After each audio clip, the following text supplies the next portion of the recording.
마지막 일곱 대접 심판. 마지막 일곱 대접 심판에 지난주에 한 거 잠깐 제목만 보도록 하겠습니다. 하나님의 심판은 의로우십니다. 끊임없이 반복되는 것.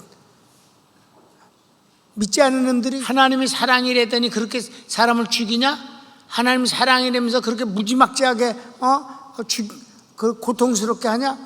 하나님의 심판은 의로우시다.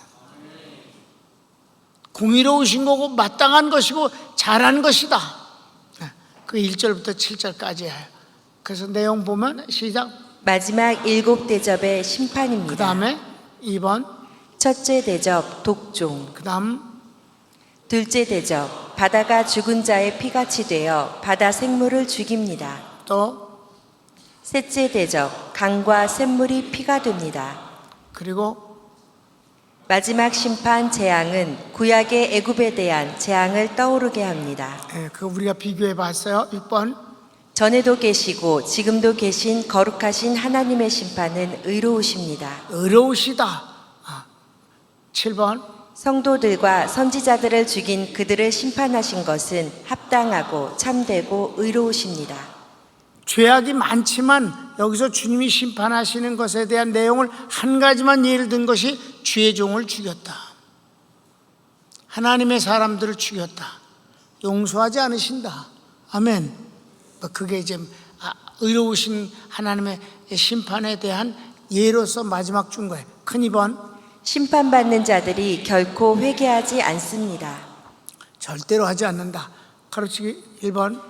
넷째 대접은 해의 불로 사람들이 태워져 죽는데 불신자들은 하나님을 비방하며 회개하지 않습니다. 그러면 회개도 하나님의 은혜인 두 번째. 다섯째 대접을 쏟아 어둠과 종기, 혀를 깨무는 고통을 당하면서도 하나님을 비방하며 회개하지 않습니다. 요한계시록을 통해서 하나님의 심판의 현장에 첫째는 하나님의 심판은 의로우시다. 두 번째, 불신자들은 절대로 하나님 앞에 굴복하지 않는다. 죽고 혀를 깨무는 고통 중에도 하나님을 욕을 하지 절대로 회개하지 않는다. 그래서 3번. 회개도 하나님의 은혜를 받아야 가능합니다. 아멘. 여기까지 공부했습니다. 지난주입니다. 이제 오늘은 6번째, 7번째 대접을 공부하도록 하겠습니다. 3번. 주님을 대적하다가 망합니다. 주님을 대접하다가 망하는 것이 이제 이게 16장의 내용이에요. 자, 1번. 여섯 번째 대접 재앙은 재림하시는 주님과 전쟁을 하고자 사탄은 적그리스도와 왕들로 준비하게 합니다. 그렇습니다. 이제 재림하시는 주님과 전쟁을 하려고 그래요. 한번 보겠습니다. 또 여섯째 천사가 그 대접을 큰 강 유브라데에 쏟음에 강물이 말라서 동방에서 오는 왕들의 길이 예비되었더라. 또 내가 보매 개구리 같은 새 더러운 영이 용의 입과 짐승의 입과 거짓 선지자의 입에서 나오니 그들은 귀신의 영이라. 이적을 행하여 온 천하 왕들에게 가서 하나님 곧 전능하신 이의 큰 날에 있을 전쟁을 위하여 그들을 모으더라. 그래서 재밌는 거는요, 동방으로부터라고 그랬어요.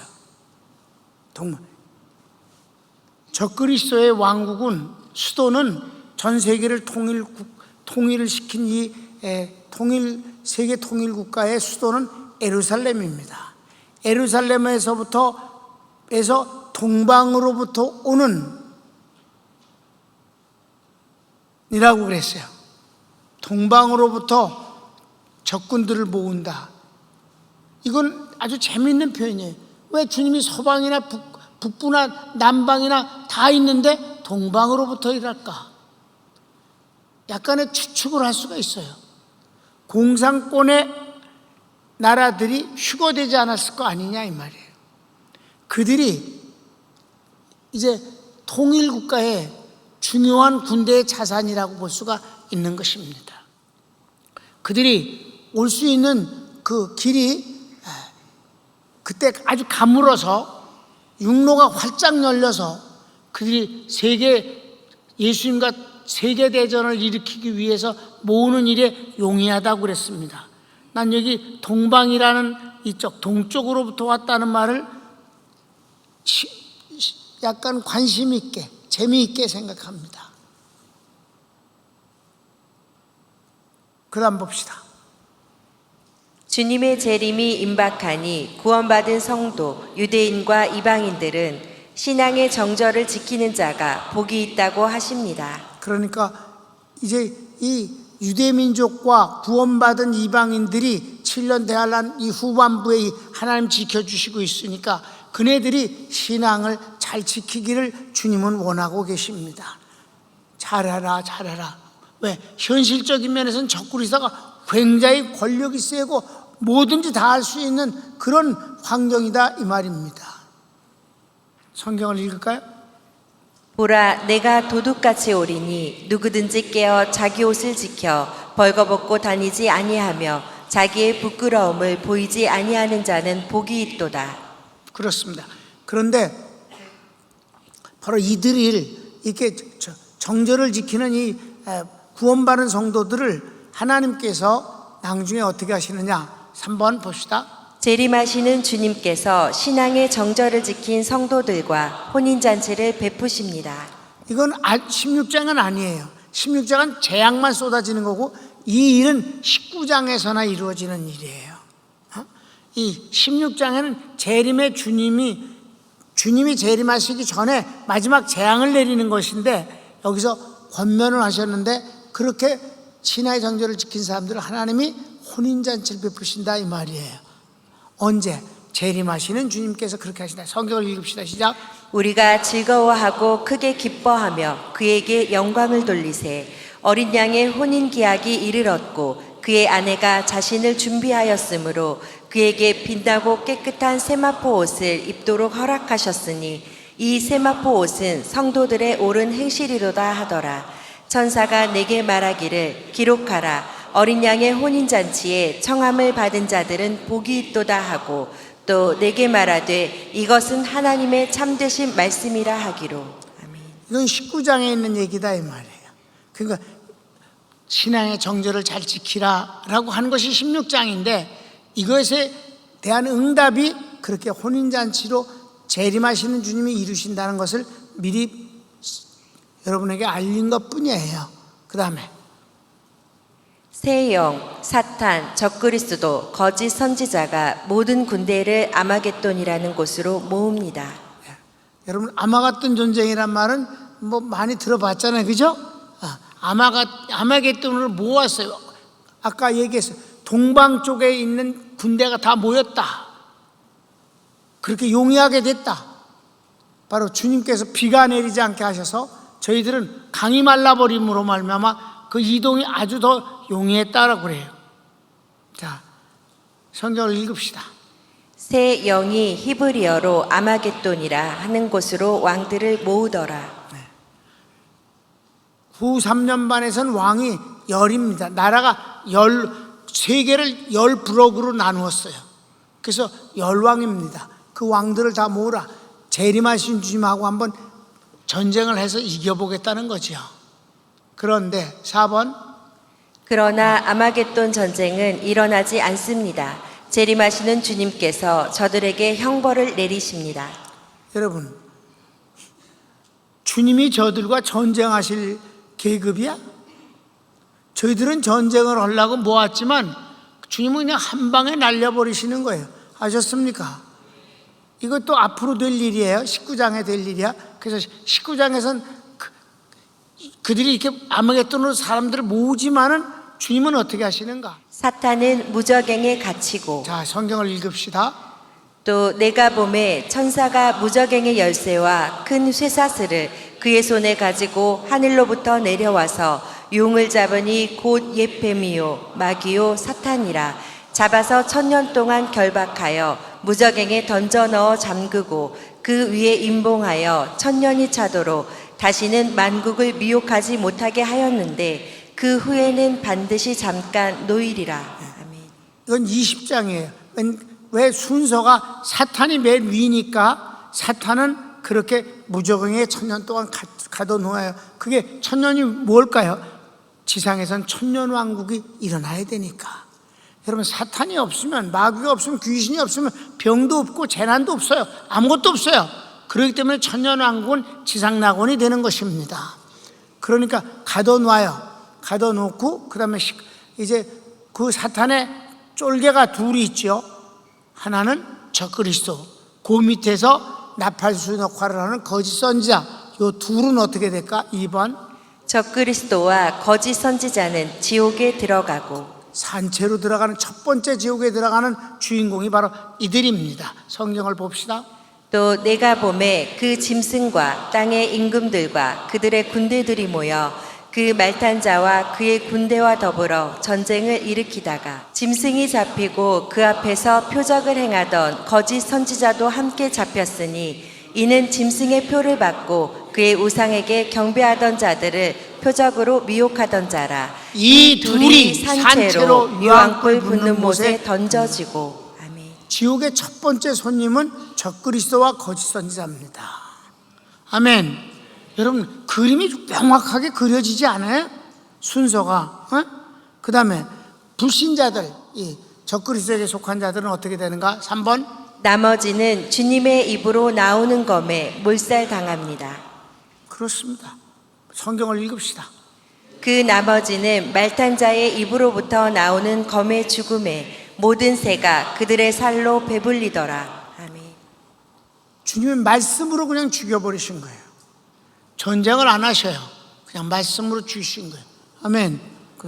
여러분, 천지 만물을 있으라 함으로 있게 하신 하나님이 죽으라 하면 죽는 거지. 그게 뭐가 어려워. 그렇게 되는 거예요. 자, 마지막 4번. 7번째 대접이 마지막 재앙입니다. 자, 여러분, 7번째 대접이 있어요. 그죠? 자, 가로치기 1번. 3가지 재앙이 있는데 대접 재앙만 7번째가 있습니다. 왜냐하면 마지막 재앙이기 때문입니다. 그렇습니다. 다른 거는 7번째가 그 뒷거를 포함하는 거라고 했었어요. 근데 대접은 끝이니까 7번째 재앙이 있는 거죠. 제일 무시무시한 재앙입니다. 시작. 7째 천사가 그 대접을 공중에 쏟음에 큰 음성이 성전에서 보좌로부터 나서 이르되 되었다 하시니. 여기서 되었다 이 말이 끝이다, 완성이다 라는 뜻입니다. 이제 끝이에요. 이게 7번째 재앙으로 말미암아 모든 것이 끝나는 겁니다. 자, 2번째 전무후무한 지진이 일어납니다. 18절. 번개와 음성들과 우레소리가 있고 또 큰 지진이 있어 얼마나 큰지 사람이 땅에 있어 온 이래로 이같이 큰 지진이 없었더라. 한 번도 이와 같은 지진은 없었다. 최고의 지진이 전 세계적으로 일어난다. 이거는 이제 그래서 전무후무한 지진이에요.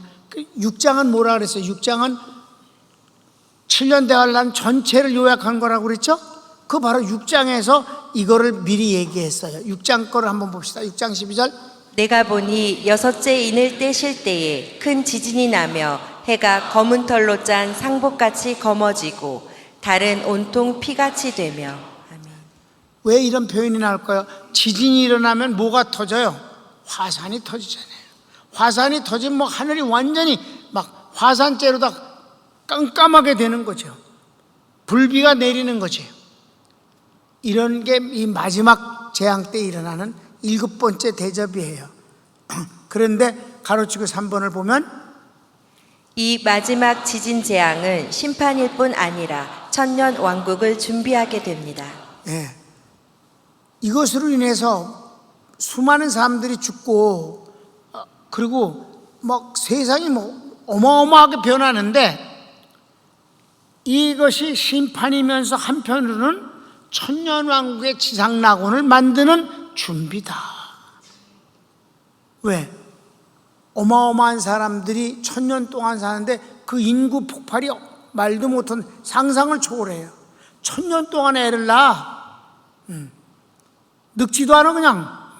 그냥 지상낙원이에요. 거기 한번 가면 좋겠네요. 거기 한번 들어갔으면.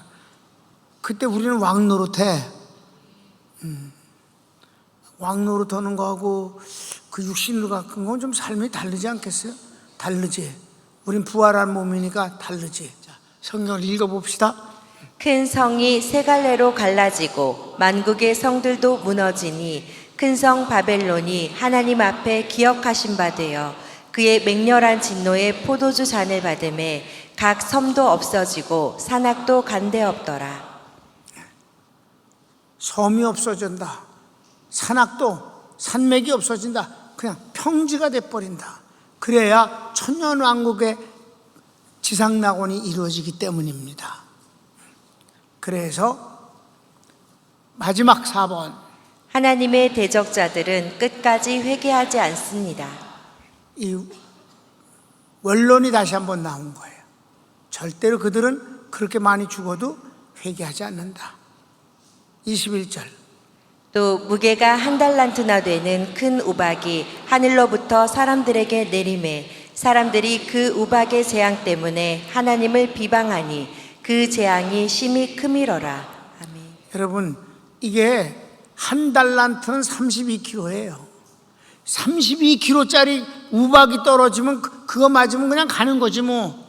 건물도 박살나요. 왜 그렇게 큰 우박이 뜨니까 화산재가 올라가고 위에서 얼어가지고 그것이 떨어지니까 뭐 이런데도 그때 살았으면 괜찮다고?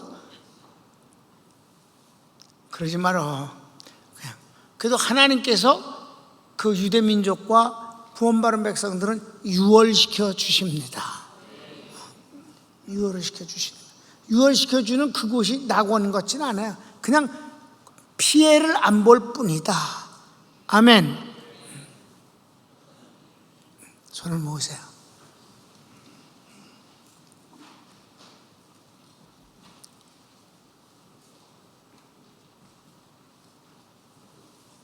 여러분, 이것은 요한계시록은 앞으로 되어질 일입니다.